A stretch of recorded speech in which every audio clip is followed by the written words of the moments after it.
Okay, so I bought a ton of butter squishies to test the best way for one of these squishies to not get stuck to the wax. First, I'm gonna try and use oil. I'm gonna coat each and every side of this butter with a ton of oil. And second of all, to this person who said that these are only $5 each, no they are not. I literally paid $8 for one butter squishy. Maybe they're more expensive because I live in America, I don't know.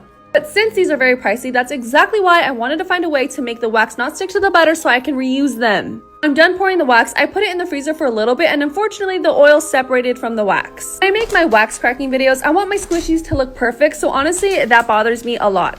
But what I'm guessing is that wax and oil doesn't settle well together. Anyways, this is the true test, seeing if the wax comes off of the butter squishy without ripping it. And honestly, so far so good. Taking the wax off took about 20 minutes, and after I was done, I noticed that the shape of the squishy changed. It wasn't bouncing back to its normal shape, so I'm just gonna set it to the side, wait 40 minutes, and see what it looks like.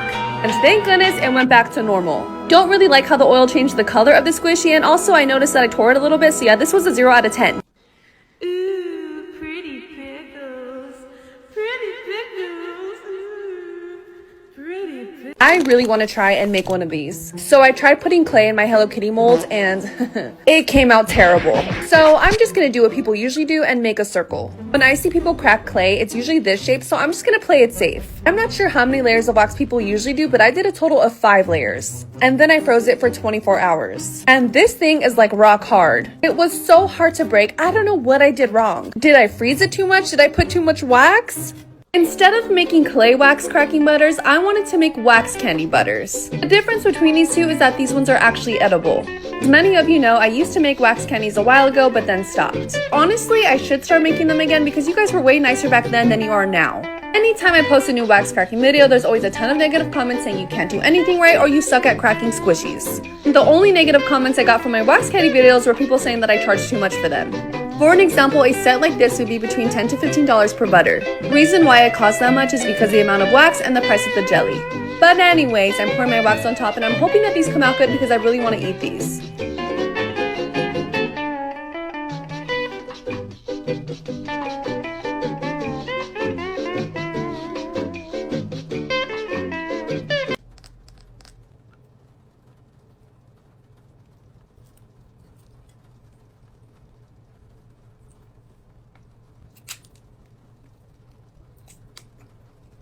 Another thing I have not mastered is Play-Doh poppers. I mean, as you heard, the sound is not giving any type of good ASMR whatsoever. I received a ton of comments in the past telling me to pour wax on them, but honestly, I think that's cheating. The whole point of a Play-Doh popper is for it to pop on its own. It doesn't need any additives like nail polish, plaster, or wax. That being said, instead of doing small Play-Doh poppers like I've done before, I'm gonna make large ones. So maybe with the size difference, these will pop better, I don't know. So I'm making 2 large Play-Doh poppers, and the whole point of a Play-Doh popper is to leave a big air gap in the middle. That way when you squeeze it down, it makes that really good ASMR popping sound. But that's literally been my struggle this whole time, and this is the only thing that I have yet to master.